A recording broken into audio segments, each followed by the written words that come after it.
conference today. Like you. Thank you.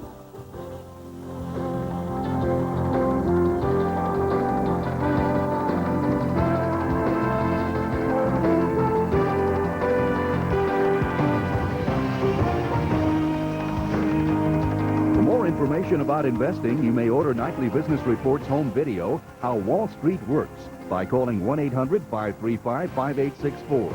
This program is available in either the VHS or DVD format. We are PBS. Funding for local broadcast of Nightly Business Report has been provided by viewers like you and by the following. IMS Capital Management and the IMS family of no-load mutual funds, celebrating 17 years of serving Northwest investors. IMS Capital Management. Wake up! Tom and Gloria Peterson believe in the future, so they give to causes like Parkinson's and cancer research. They also know the value of OPB. OPB has quality programs that you just can't get anywhere else. We love it. So we put OPB in our estate plan. Call and learn about leaving a gift through your estate to make sure the programming you love will always be there. The future of OPB is in your hands.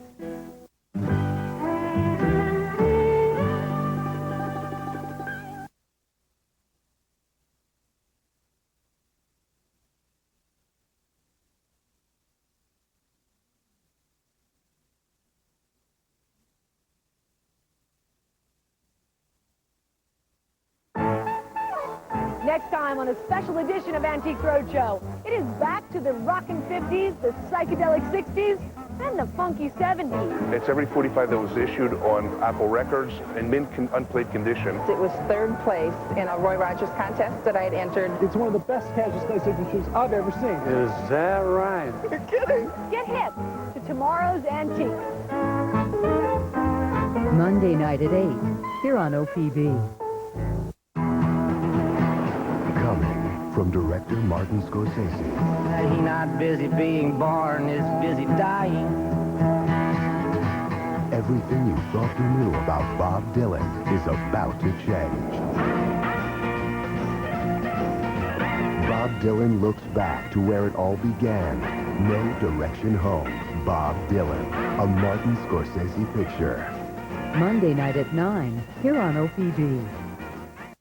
On Nova, high atop an Andean summit, a little boy's frozen body reveals dark secrets of a lost culture.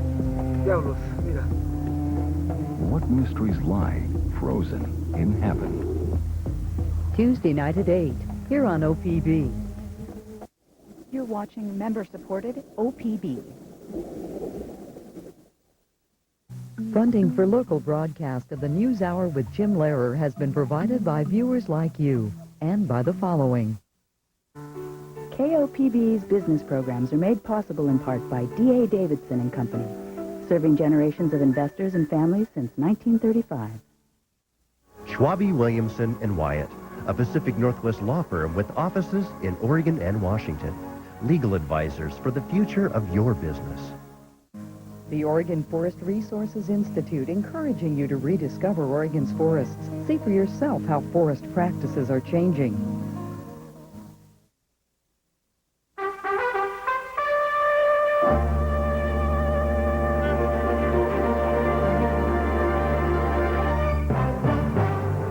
Good evening, I'm Jim Lehrer. On the NewsHour tonight, the news of this Friday, then extended coverage from Texas and Louisiana of the approach of Hurricane Rita, plus the weekly analysis of Mark Shields and David Brooks. Major funding for the NewsHour with Jim Lehrer has been provided by... Sometimes success needs to be nurtured. Sometimes it wants to be pushed. Sometimes success takes everything we can give and then demands more. And sometimes all it takes is someone who sees what you see. At CIT, we're in the business of financing great ideas so you can take yours all the way to the top. You've worked hard over the years creating a good life for yourself and for your family. At Pacific Life, we understand the importance of building a legacy that will stand the test of time. For over 135 years, Pacific Life has provided millions of Americans with the power of choice. A wide array of solutions to help them meet their financial and estate planning goals. Pacific Life. The power to help you succeed. And by the Archer Daniels Midland Company. And by Smith Barney. This program was made possible by the Corporation for Public Broadcasting and by contributions to your PBS station from viewers like you. Thank you. Hurricane Rita surged toward landfall today, spawning tragedy in Texas and new flooding in New Orleans. The storm also weakened again. Top winds fell to 125 miles an hour, making Rita a Category 3 hurricane. It peaked as a Category 5 at the top of the scale earlier in the week. The eye was expected to make landfall early Saturday near Port Arthur and Beaumont, Texas. It could still bring a 15-foot surge from the sea and more than 25 inches of rain. The exodus from Rita's path turned deadly early today on a Texas highway. At least 24 nursing home patients were killed when their bus exploded into flames outside Dallas. Authorities said the patients' oxygen tanks fed the fire. The victims had been evacuated from a town near Houston. In all, evacuation orders affected more than 3 million people in Texas and Louisiana, but monumental traffic jams around Houston began to ease some today. Officials ordered those who had not already left to stay put. Efforts continued to airlift sick patients out of Beaumont and Port Arthur. They were loaded into luggage carts and then into military transports. It appeared Galveston and Houston might be spared the worst despite some flooding, but the state emergency chief predicted $8 billion in damage statewide. We're looking at households affected, 1.8 million. Residents destroyed, about 6,000. The emergency debris alone that will be generated by this storm is about 27 million tons of emergency debris. We're able to project that so we can plan for it. The hurricane caused new trouble in New Orleans even before making landfall. Rising water gushed through part of a canal wall that was badly damaged by Katrina. Dozens of city blocks in the emptied 9th Ward were soon underwater again. But Army engineers said there was no immediate indication the rest of the city would flood again. What's happening in the industrial canal is that we were able to repair in 3 weeks up to about a 7-foot level. So we knew that we had protection to 7 foot for the 9th Ward area. The expected surge was 3 to 5 feet as of this morning. But as you know right now, we're experiencing 7+. And so we're experiencing overtopping into the 9th Ward, and that's what you're seeing there. Later, water did spout through repairs on another canal, flooding a second neighborhood. Southwestern Louisiana was expected to suffer the state's worst damage from the storm. The hurricane's approach affected a heavy concentration of oil refineries. At least 13 were shut down due to Rita or damage from Katrina. But as the storm weakened, fears on the oil markets eased and prices fell sharply. In New York, futures were down more than $2 to settle at $64.19 a barrel. Federal officials said today they are fully mobilized for Rita. They said thousands of National Guardsmen are in position, along with stockpiles of emergency supplies. The acting federal emergency chief, David Paulison, spoke in Washington. I am comfortable. We have no people on the ground. We already have people in Louisiana. Now, we have moved people away from the coast in Louisiana, but they will move back in as soon as these storm winds die down. And yes, I'm comfortable. We have enough people right now on the ground to handle the situation. President Bush canceled a trip into Texas today to view the federal preparations. Aides said he did not want to interfere with the effort. Instead, he flew to the U.S. Northern Command in Colorado to monitor the military's response. We'll have much more on the hurricane right after this news summary. The administration also announced new housing assistance for victims of Hurricane Katrina today. The program will cost an estimated $2 billion. FEMA will pay $2,300 up front to eligible residents of Louisiana and Mississippi. The money goes to cover 3 months of rent anywhere in the country. The amount will be adjusted later and could last up to 18 months. We'll have more on the hurricane housing story later in the program. 2 more Americans were killed in Iraq today. One was shot dead in Ramadi. The other died in a bombing in Fallujah. In Baghdad, a suicide bomber blew up a bus at a terminal. At least 5 people were killed, 8 others were wounded. The government of Saudi Arabia warned today a new constitution will not end the problems in Iraq, but it also said withdrawing U.S. troops now would make the world more dangerous. Tomorrow, opponents of the war plan a major protest in Washington. Organizers predicted 100,000 people will attend. In Gaza today, an explosion at a rally for Hamas killed at least 15 people, wounded 85. The militant group blamed Israel, but the Israelis denied any involvement. The Palestinian Interior Ministry said the blast was caused by homemade rockets.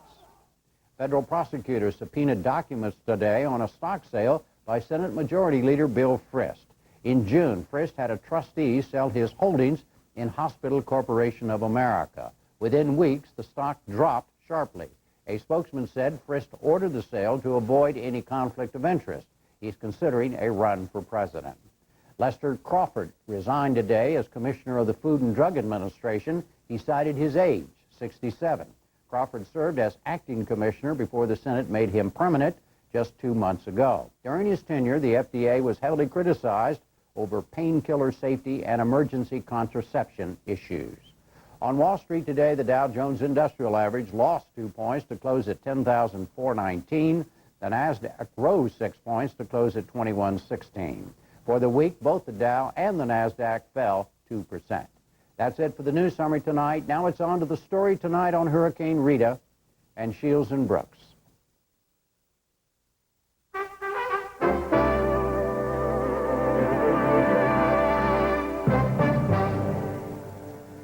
Our Rita coverage begins with the latest on the storm's path and strength. Jeffrey Brown talked to Ed Rappaport at the National Hurricane Center a short time ago.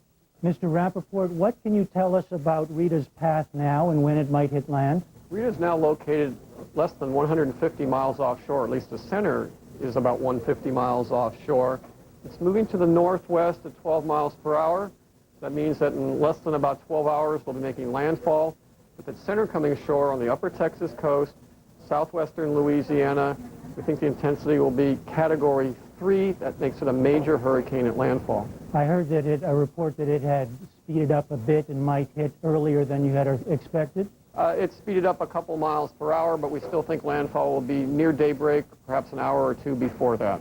Now, it weakened today, as you said, to a Category 3 from 4. Yesterday, we talked to your colleague, Max Mayfield. He said that wasn't all that significant yesterday when it weakened from 5 to 4. What about today? Well, certainly we are pleased with every decrease in wind speed we can see, because not only for the lesser wind speed, but the smaller amount of surge it will drive ashore. Unfortunately, Category 3 hurricane in this location is still going to create a surge that's on the order of 10 to 15 feet. That's what we see in the yellow here. Even some places that could be higher than 15 feet. This is going to be near and to the east of where the center comes ashore, and the center is currently forecast to come inland just to the east of Houston and Galveston, so the worst of the surge would be to the east of that. Well, what about cities like Houston and Galveston where there was such evacuation going on? Are they going to get by without feeling much, or what's the forecast there? Houston and Galveston are right on the edge based on the current forecast. If the center of the hurricane takes the forecast path we're showing, here's Houston and Galveston, they'll be on the backside, get tropical storm force winds, maybe hurricane force gusts, but if the center edges just a little bit to the left, even 20 or 30 miles, they'll get sustained hurricane force winds, and we'll see some storm surge there. In fact, the water that's being pushed ahead of the hurricane has already raised the level of the water 4 feet at the Galveston Pier. Now, to the east, as you know, there was already worry in New Orleans about water coming in over some of those levees. Is New Orleans getting hit harder than you had expected yesterday? Not necessarily. New Orleans is well away from the center of the storm. They're about 300 miles, nearly 300 miles away. There are some outer rain bands there that are causing problems. Here's the center of the storm, the eye, and the eye wall. Here's the coast of Louisiana. Here's New Orleans and Lake Pontchartrain. The outer bands are producing some rainfall that could add up to 3 to 5 inches.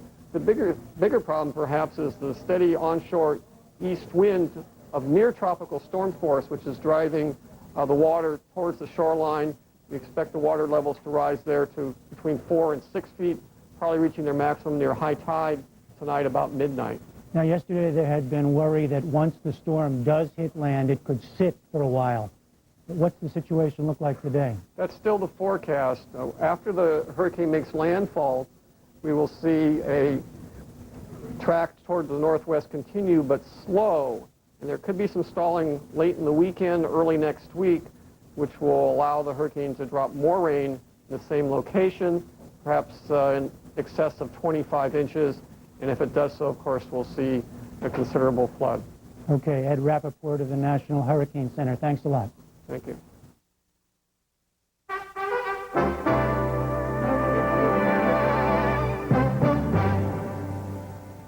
The evacuations in the face of Rita have led to confusion and tragedy.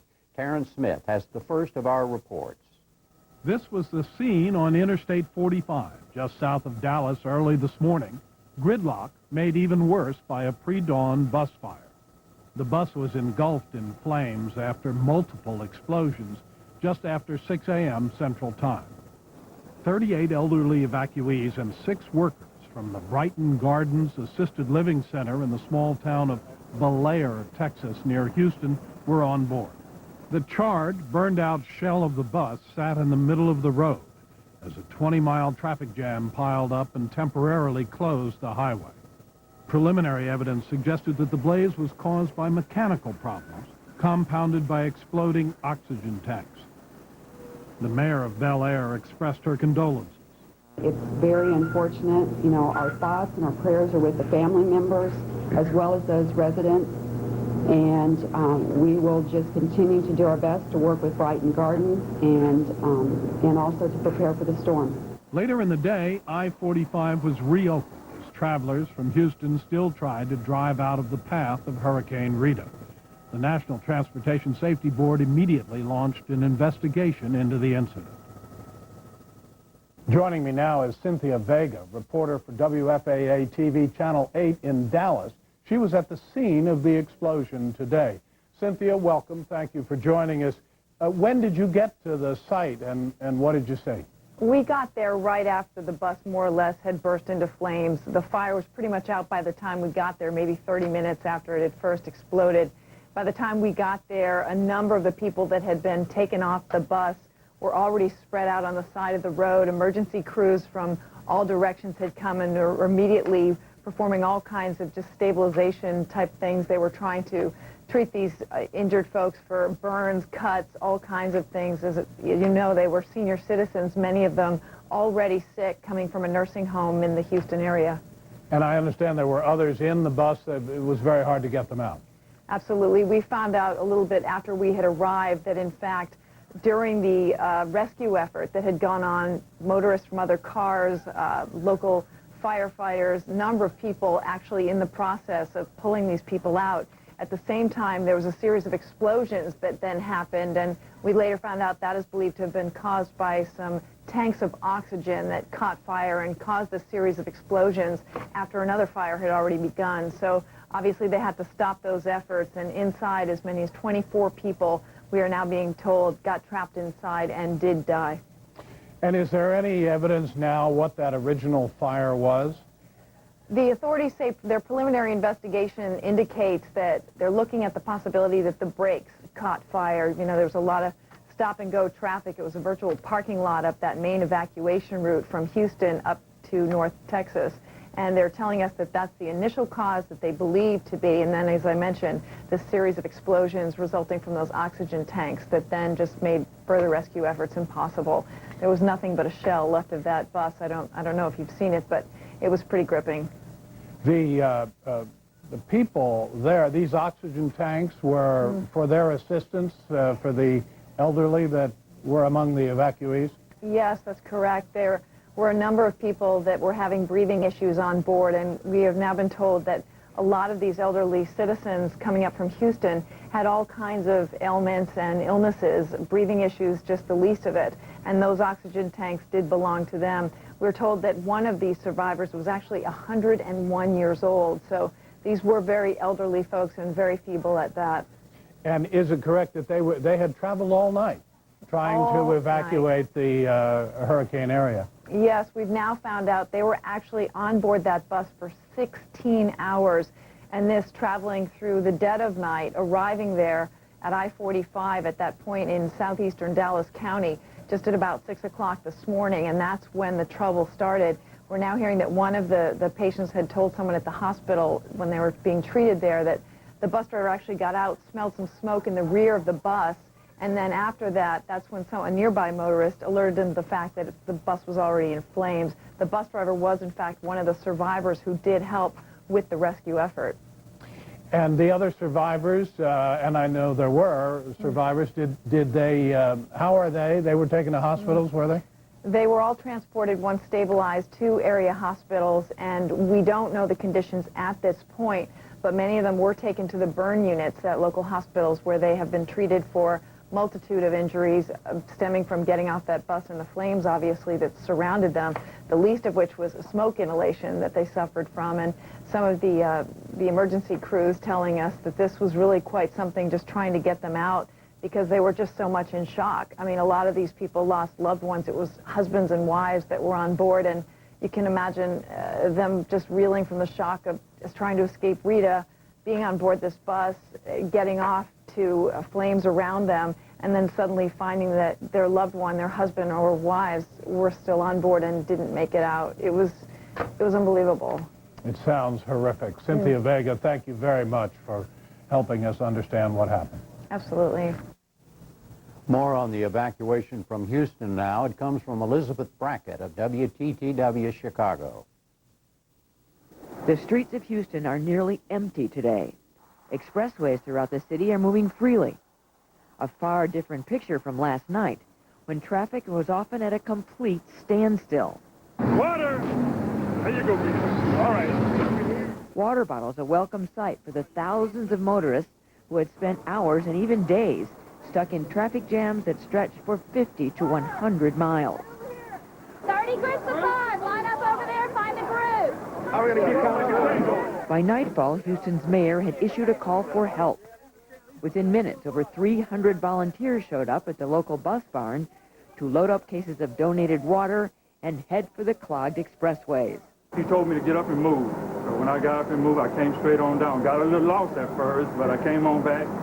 And you never know when you're going to need someone. So I'm just here to help as much as I possibly can. The problems on the highways began when over 1 million people responded to calls to evacuate low-lying areas. By Thursday, nearly every evacuation route was clogged with traffic. By nightfall, motorists were grateful for the volunteers' help. You're welcome.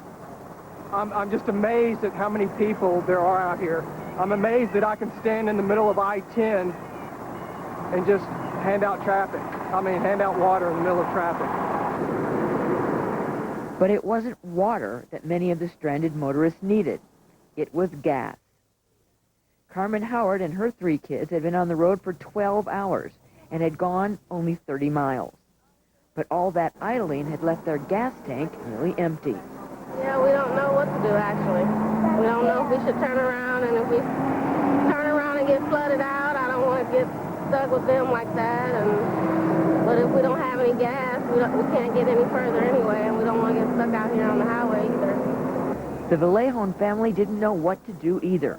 They had been on the road nearly 24 hours after obeying a mandatory evacuation order from the town of Winnie, about 20 miles inland from the Gulf. They put together a 5-car caravan with their family and friends and made it as far as Katy, about 15 miles west of Houston. So what's your plan? Wait for the gas. We're going to San Antonio.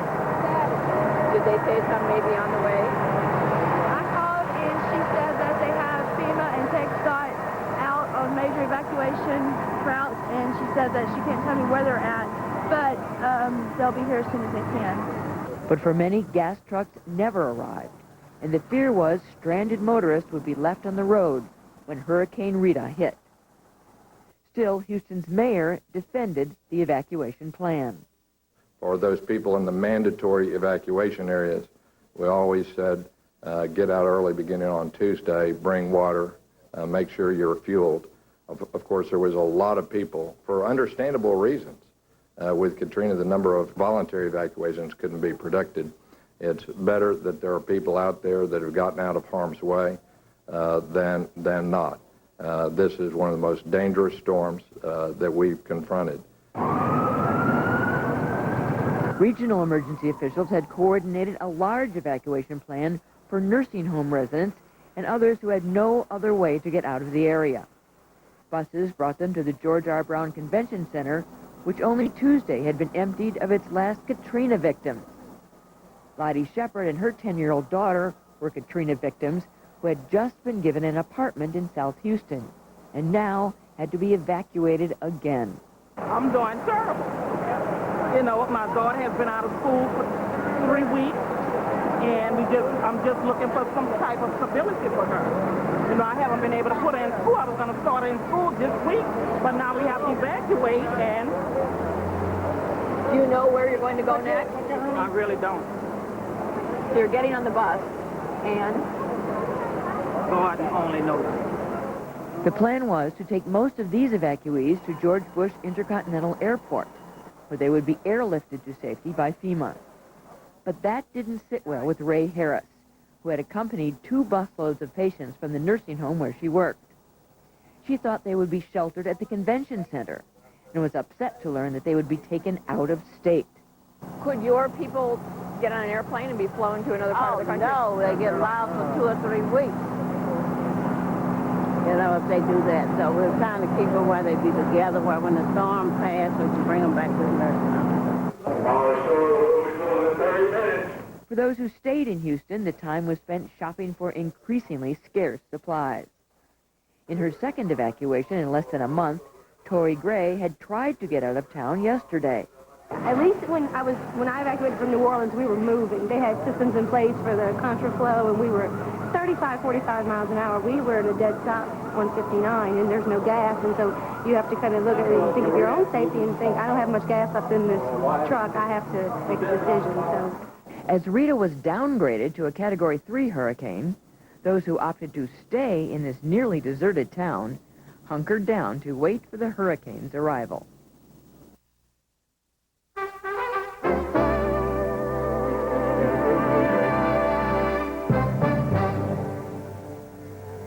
Preparing for Rita, Ray Suarez has the view from 3 Gulf Coast communities. We begin in Beaumont, Texas, the unfortunate town that appears to have a bullseye painted on it as far as Rita's concerned. Late this afternoon, I spoke with Washington Post reporter Doug Struck there.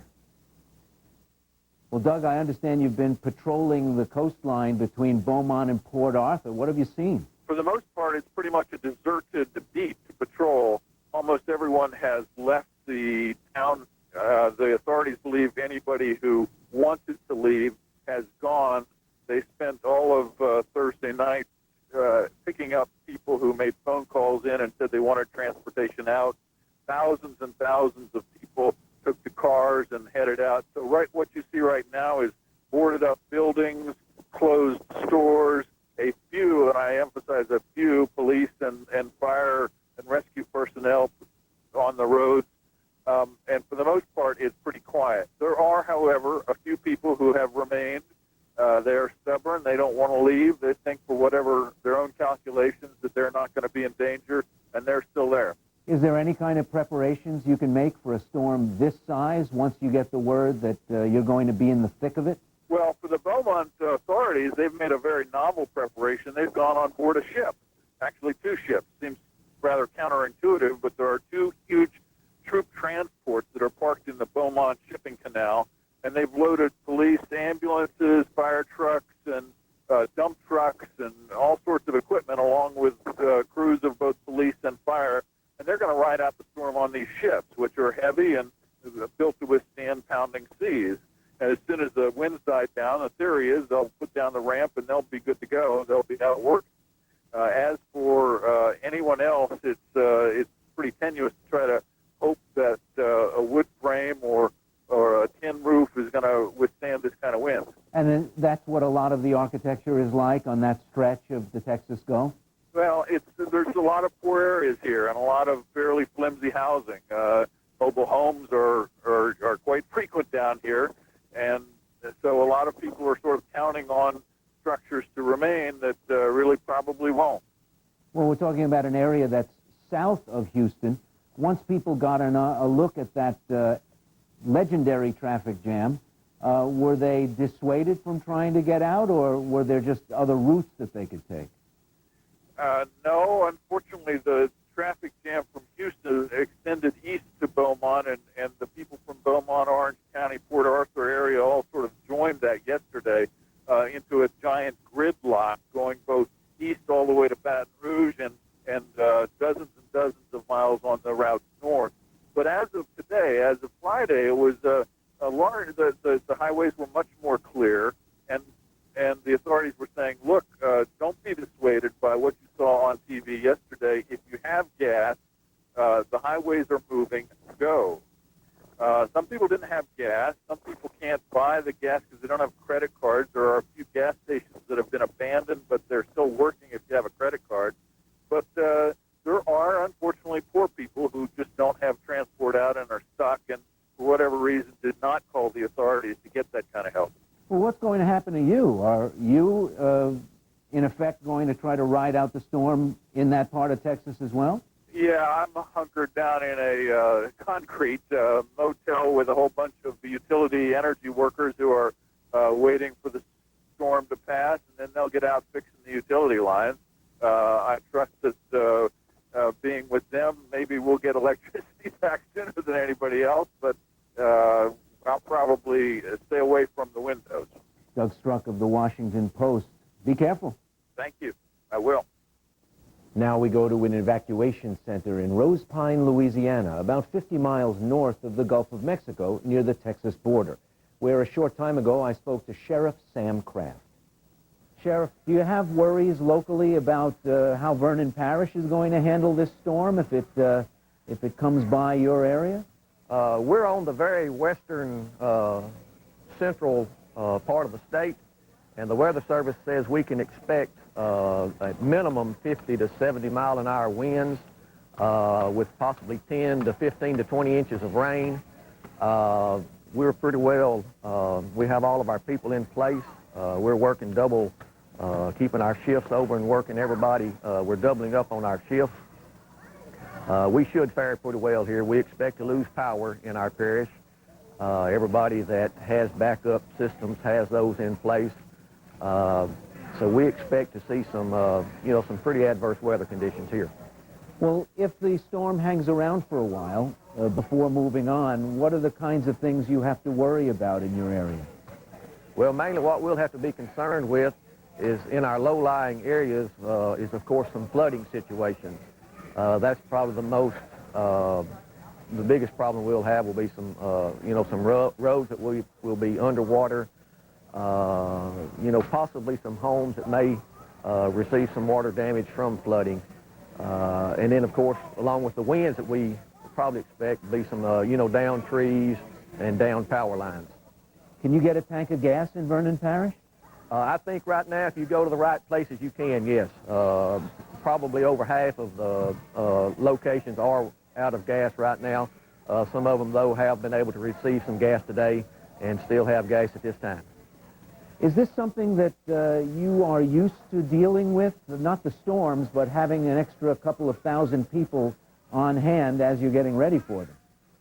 No, it's really not. Of course, during Hurricane Katrina, we had probably 1,500 to 2,000 evacuees here throughout the parish.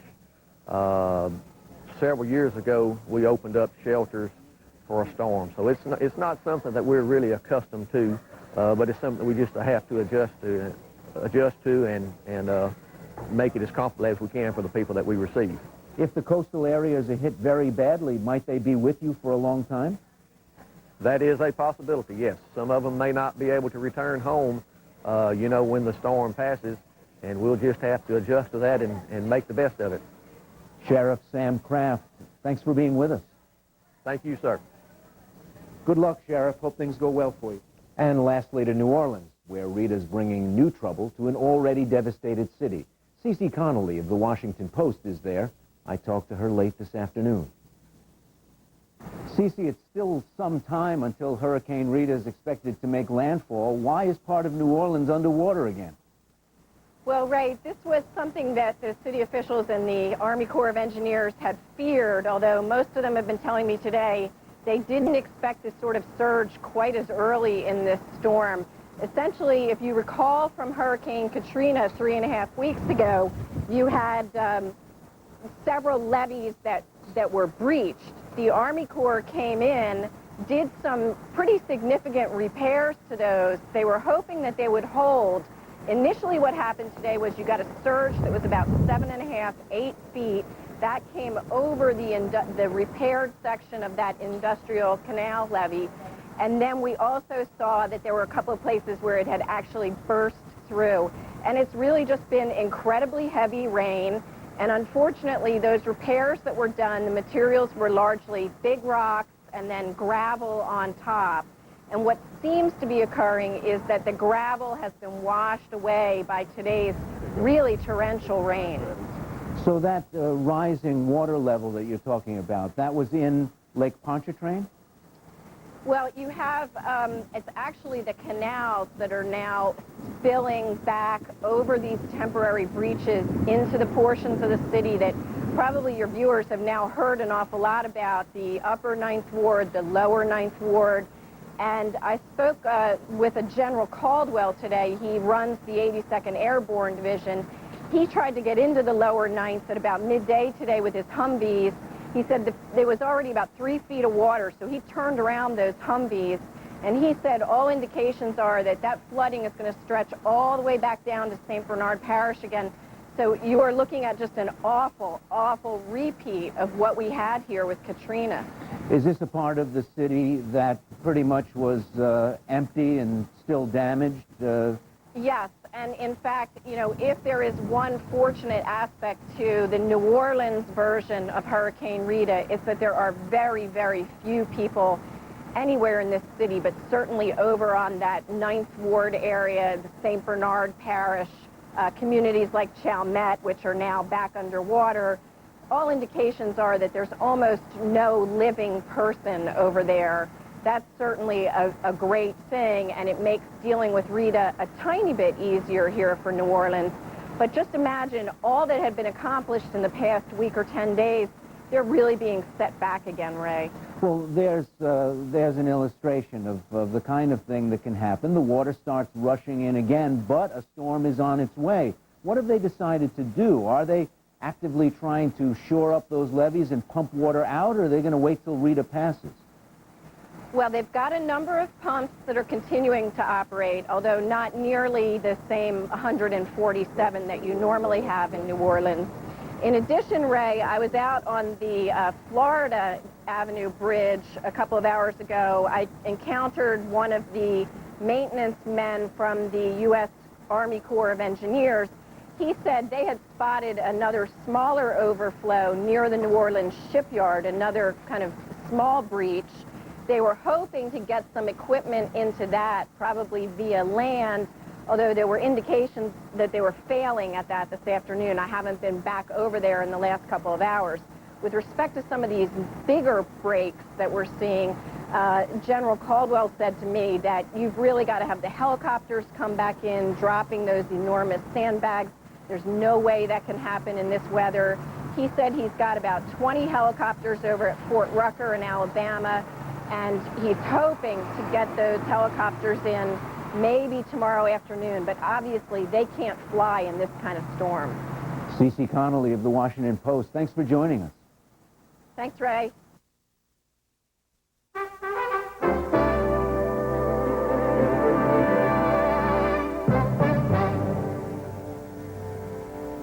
Even as Rita threatens more damage, many communities are still trying to absorb the evacuees from Katrina. Tom Bearden reports from Baker, Louisiana.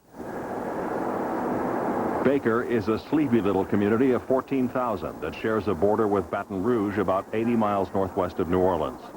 People fleeing Hurricane Katrina increased the population by half this month. And the Federal Emergency Management Agency is now constructing a trailer park designed to hold some 600 mobile homes and camper trailers. Some residents expressed serious concern about some of the people the government might put in those trailers, fears sparked by the scenes of violence that broke out in New Orleans shortly after the storm, but none would speak to us on camera. Eddie Wiggins and his family live just down the road from the new trailer community. He's willing to give his new neighbors a chance. Actually, I have no problem with it. I think it's okay. I believe in giving everybody the benefit of the doubt. I mean, I don't want to prejudge. Wiggins said he's assuming the new residents are good people. I hope and pray that these new neighbors respect the neighborhood. And if they respect the neighborhood will respect them. Mayor Harold Rideau says Baker opened its arms to the first wave of evacuees 3 weeks ago and has rapidly assimilated their children into the local schools. We have about 400 children in the Baker school system now, and it's putting a considerable financial strain on the school system because they didn't plan for this. So that means hiring additional teachers. So that's an additional expense, books. Many of the children's families are still living in 4 shelters that remain open. Others are staying with relatives or families that have taken them in. At first, the mayor thought the government planned to move those families into the new trailers, but he says he can't get any straight answers from FEMA about whether the agency might fill the trailers with even more evacuees. I'm real upset, displeased at the whole situation. Whose fault is it? It would be whoever's assigning, who was making the assignments. I think that would be their fault. And I don't want to point the finger right now, but you know, we are making a sacrifice. And if I might inject this, let's say they don't take anybody in Baker. You know, with the increased people we have in the shelters, plus the people that are actually staying with relatives. Okay, that's a number right now that we're having to deal with, and we're having to deal with a lot of traffic. Okay, you don't take any of those and you bring 2,200 people from some other area and put them here. I don't think that's fair to us. And we can't, you know, our infrastructure cannot support that. Are you on the point of being overwhelmed? Yes. Are you getting any assistance from any level of government? No, we have not received as of yet any monetary assistance.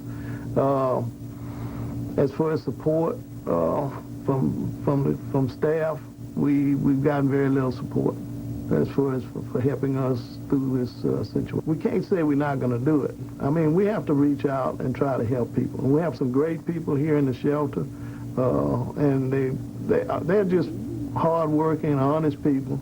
The pressure mounts as each day passes. Dina Stevenson and her 4 children have been living in the Red Cross shelter inside the municipal building for more than 3 weeks. She has a job, but can't find a place to rent. And she doesn't want to have to move again. No, because now I have my kids enrolled in the school system, and I just don't want to, I mean, they're already displaced, you know what I'm saying, from what they're used to, and they're getting used to and getting adjusted in this school system, and I don't want to just up and move, you know what I'm saying, and just shake things up for them all over again. How hard is it to live here? Very hard.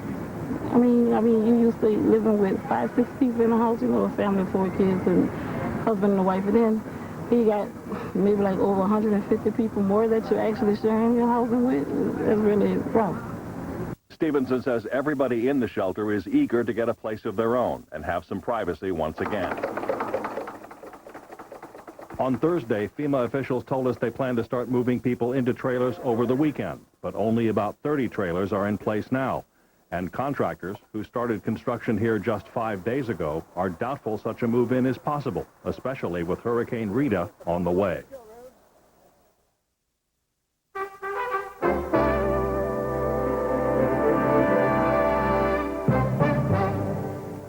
And finally tonight, the analysis of Shields and Brooks, syndicated columnist Mark Shields, New York Times columnist David Brooks. The hurricanes, Mark, the president canceled his trip to Texas tonight. Smart move on his part? I think it was probably a helpful move, Jim. The president is obviously demonstrating this time hands-on, fully engaged. But anytime a president visits those preparing, especially at a time of emergency, it's a disruptive experience. I mean, a presidential visit is always that. Just can't be helped. Yeah.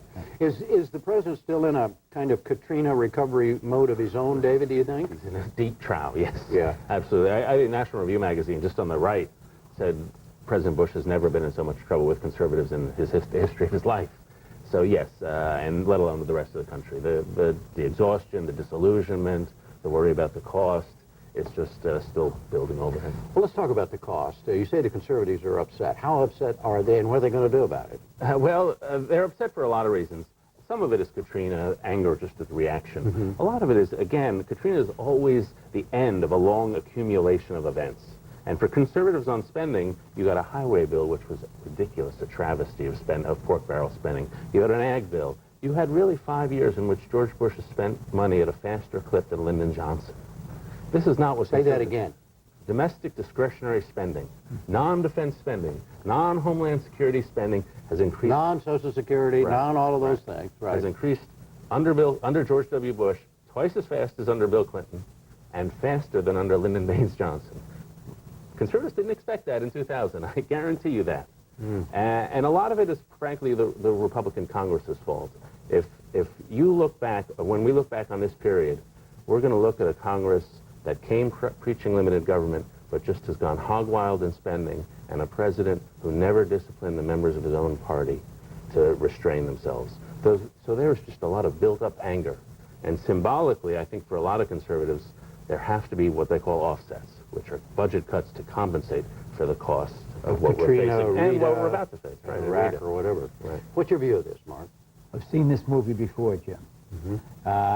First 200 years of the United States, 7 wars, Louisiana Purchase, expansion of the continent, the Great Depression. We ran up a total indebtedness of $1 trillion. In 12 years, from 1980 to 1992, under Republican presidents, promising to eliminate waste, fraud, and abuse, which is the term I heard again this week, we saw that national debt quadruple. It became an issue in the 92 campaign on balanced budgets, raised by Ross Perot. The consequence was that Bill Clinton, Democratic president, working with a Republican Congress, left George Bush with a budget surplus. They're this George Bush. This George Bush. George W. Bush, right. In the 4.5 years he's been there, the national debt has gone from $5.7 trillion to $7.9 trillion. That has to be paid off. The question is, what are we going to do about Katrina? We're going to do exactly what we've done all the way through. We're going to say, tax cuts are the holy grail of Republicans. We can never tamper with those because, my goodness gracious, that's what we're all about as a party. And the Democrats will say, that's what you ought to do. Tax cuts this year alone, George Bush's tax cuts, $225 billion. That's what they total, okay? For the next 5 years, they're going to average $255 billion. That just isn't coming in, but is being spent. Being spent in Iraq, being spent in Katrina. And I just think if you look at it in any way realistically, they're going to borrow it, and they're going to pass it on to our grandchildren. Right now, 46% of the national debt is owed and held by China and other foreign interests. But other than that, everything's just great, David. Well, I would draw a few distinctions. Okay. The first is the size of the debt right now as a percentage of GDP is in a handleable range. The second, and this was the Bush case on the tax cuts, which is you do... why is it manageable? Why? And when you say GDP, you mean gross domestic product. As a product, right, as a percentage of the total economy. And the total of... Right. Then the budget is not totally out of whack from where it's been. But I'm not going to excuse it, so let me finish. All right. Yes, the second thing to be said, and the Bush administration would say about the tax cuts, we saw this year the fastest increase in revenues, I think $264 billion, and they would say that's because of the economic growth generated by the tax cuts. But I think the core point about the debt and the deficits, and this is something conservatives and liberals are upset about, you got to make a distinction here. The distinction is between the pork, which gets people upset, the wasteful spending, the rise in domestic discretionary spending, I mean, education budget has gone up 42%. That's all serious. But the really big story, the 90% of the story is entitlement spending. It's Medicare, Medicaid, and Social Security. There are two debts here. There's the year-to-year debt spending on things like Katrina and on these domestic programs. That's a debt, but it's not going to kill us. The entitlement debt is going to kill us. And so you got two issues here. And I would say, to the president's credit, he at least tried to tackle, at least on Social Security, some way to get at the entitlement debts. And he was stonewalled on that. Yeah.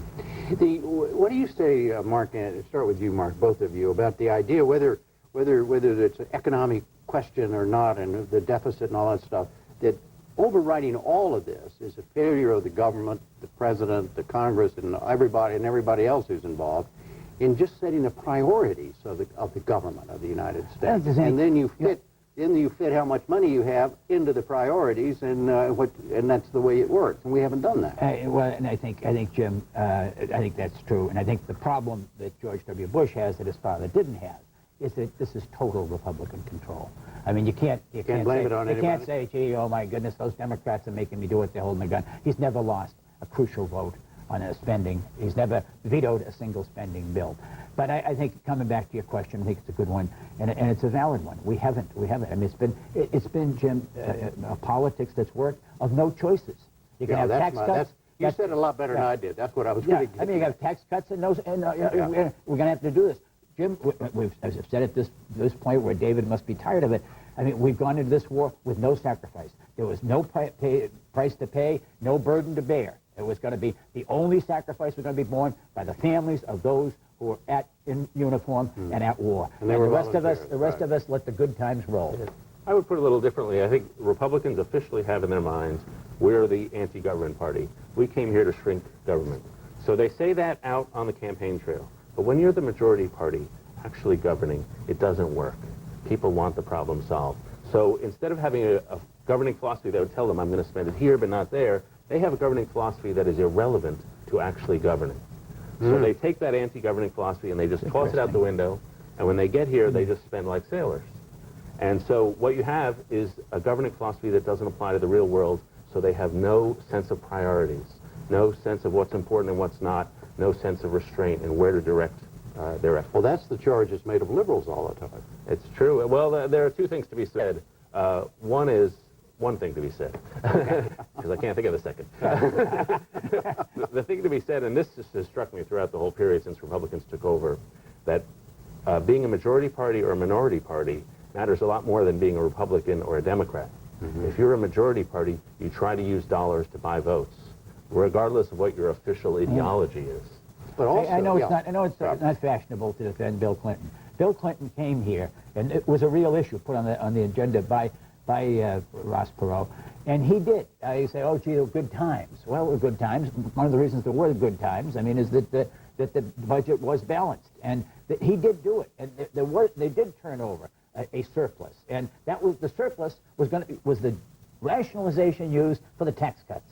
It's your money. We're just giving you back your money. Well, I mean, all of a sudden, what you're looking at is every kid born in this country, every child born in this country is starting life hobbled by part of the national debt that has to be paid off. Do you think the fact that China and these other countries hold 46% of it in any way mutes the United States' criticism of China's trade policies, China's religious persecution, China's abuse of... Of course it does. Of course it does.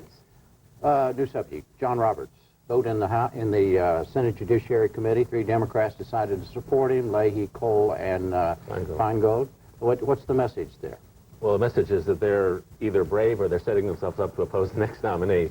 Listen, I think this was a guy who was a great choice, and I think the reason a lot of Democrats voted against it because they're in the thrall of their interest groups. Norman Lear took Chuck Schumer and Harry Reid aside and said how much they were against it, and they voted no. And I think every party has to decide how much are we with the people who fund our party and how much are we not. The Republicans, to their credit, when Judge Ginsburg was nominated, she was, general counsel of the ACLU.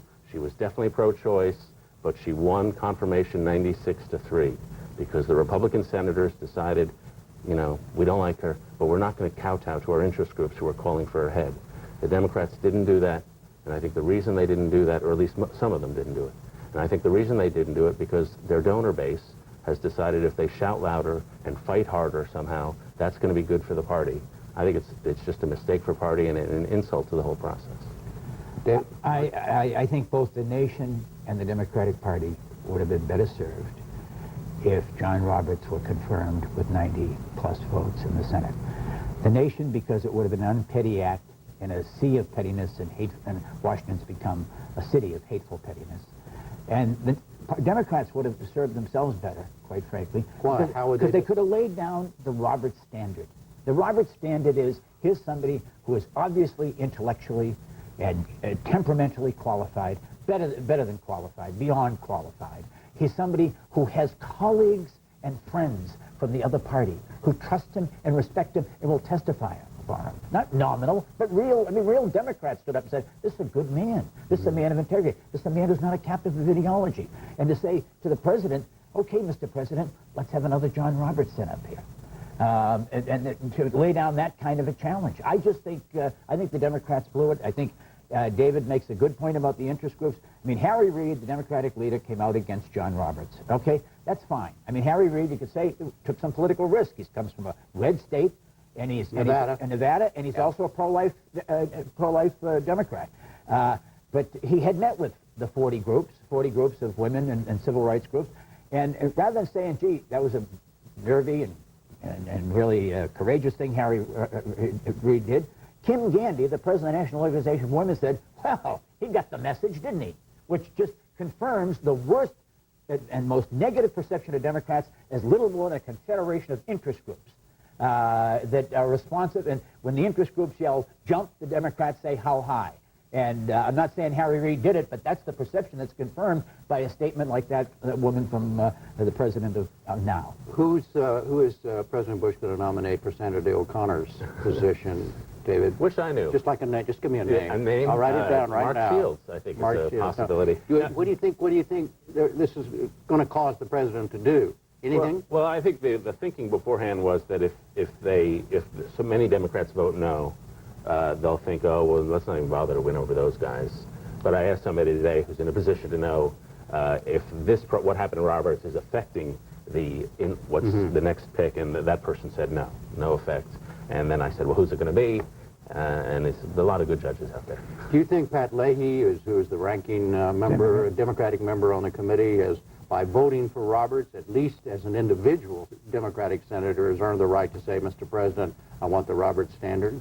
I think he has. I think Arlen Specter sent the message: don't send Janice Rogers up here, and don't send Priscilla Owen up here. I mean, if he's going to follow the Roberts standard, it'll be a Judge McConnell. It'll be someone of that quality, that caliber, and that independence. Okay, we're going to leave it there. Thank you both very much.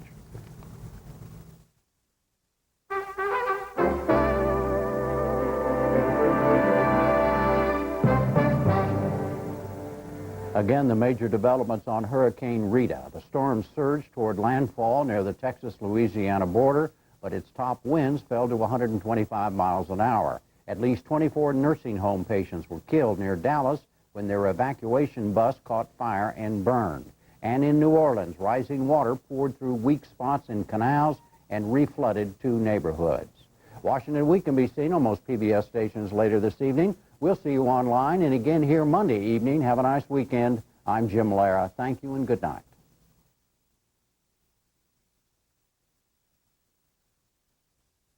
Major funding for the NewsHour with Jim Lara has been provided by... Somewhere west of Topeka,